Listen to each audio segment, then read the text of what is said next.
பாஜகவை திட்டமிட்டு கடிந்துரைத்தால் எப்படி தமிழ்நாட்டிற்கு நிதி கிடைக்கும் என்று கூறியுள்ள அதிமுக பொதுச் செயலாளர் எடப்பாடி பழனிசாமி, திகார் சிறையில் இருந்த கனிமொழி தன்னை பற்றி பேச தகுதி இல்லாதவர் எனவும், விஞ்ஞான ஊழல் செய்த இந்த அரசு மீண்டும் தேவையா எனவும் வினா எழுப்பியுள்ளார். வேண்டுமென்ற திட்டமிட்டு அரசியல் கால் புரட்சியின் காரணமாக தேர்தல் நேரத்திலே திட்டமிட்டு பாரதிய ஜனதாவை விமர்சனம் செய்து கொண்டிருக்கிறார்.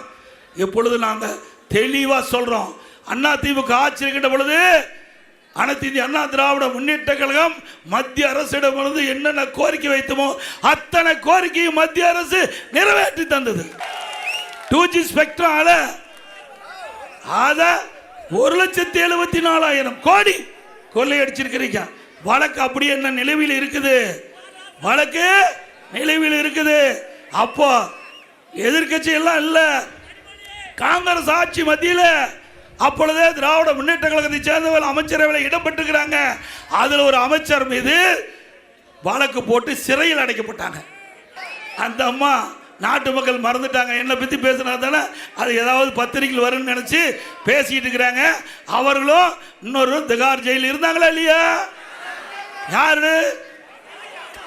மத்தியில காங்கிரஸ் ஆட்சி, திமுக அங்க வைக்குது. அப்பவே சிறையில் இருந்தவர்கள் தான் இவர்கள். இவர் நம்மை பற்றி பேசுவதற்கு தகுதி இருக்குதா?